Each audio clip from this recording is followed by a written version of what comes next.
Today, I'm joined by Kyle Lee, founder of Alaskan Salmon, a fisherman owned e commerce company specializing in sustainably sourced wild copper river salmon from Cordova, Alaska.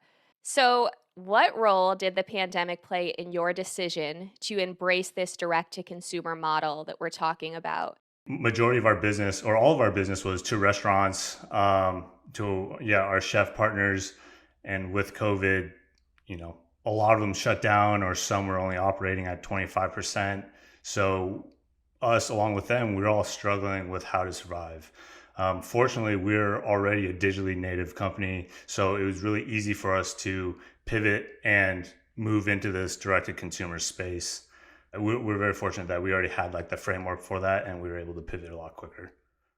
Can you explain how your salmon supply chain differs fundamentally from the quote unquote traditional supply chain? We're different in the sense, because we are a lot smaller and our model is a lot different than the traditional processors. And also for salmon specifically, it's such a short season and there's such a huge influx of salmon that for the larger processors, their model is to, put as much fish through their processors. So what they'll typically do is, they'll freeze it first and then they will store it until they have the time to slack the fish and then process it depending on what their customers, distributors wants, or they will, ship it overseas for, cheaper labor, cheaper processing before it gets brought back to the US.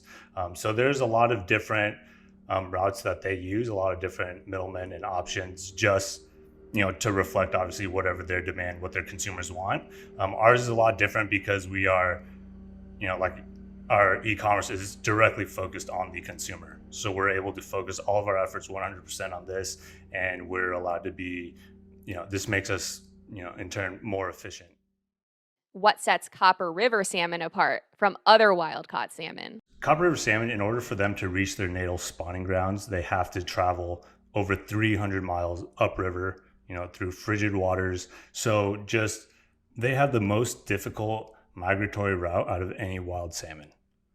So before they begin that journey, while they're growing up in the ocean, they're living their life, they have to eat a lot and they have to really build up that fat reserve in order to give them and sustain them with enough energy to make that long journey home. So that's why you'll see, within the copper river salmon, there's a higher omega-3 and a higher, fat content within them to make that journey back home. And I read that your fishermen follow strict rules and meticulous procedures. What does that entail? Can you elaborate on that?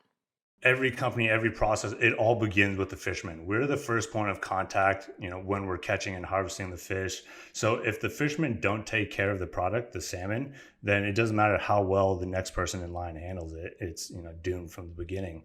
So some of the things that we do, these are super detailed. Most people would probably never know or care about it, but they're super important for us. Example, we have bag limits. So when we're out fishing, we have fish holds where we store the fish before we come back to port, and those bags can hold up to like 1,000, 1,100 pounds, but we have a bag limit of 700 pounds. We don't want people putting more fish in a bag. That way they're not stacked on top, they're not smashing or pressed up against each other.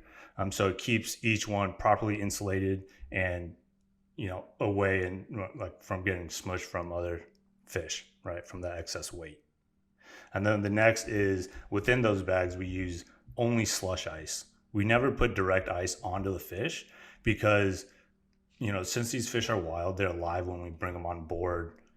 The temperature difference from, frozen solid ice and their flesh can cause drastic temperature differences if it's not, mixing with slush water. And that'll cause, microscopic tears within the fiber and the flesh, which in turn moisture can get in, and that's where you start to see like the flaking of the meat when people receive the product or when you go buy it at the store. I've heard you mention a few times the importance of educating your customers. Can you tell me more about that and what that comes to life like within the company?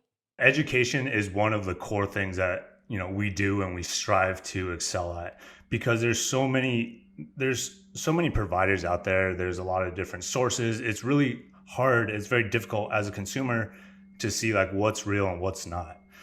So to touch more about that, we just we want to be as transparent as we can with our processes. So we have a lot of, inbound messages. People have specific questions, but really just shedding light on the entire process. Okay, so for example, we understand like our product is a little bit more expensive than other providers out there, but a lot of that is reflective of our commitment to quality as well as using 100% labor and suppliers in the US. So we're processing and packaging all of our salmon in the US, and obviously labor here is a lot more expensive than it is overseas. So we understand that's not for everybody. People who are more cost conscious, and we understand that, and we just want to make sure that they know upfront like why our prices are why they are, and so that again, if that doesn't work for them, that's fine, as long as they know, like they're educated and they're confident in their decisions.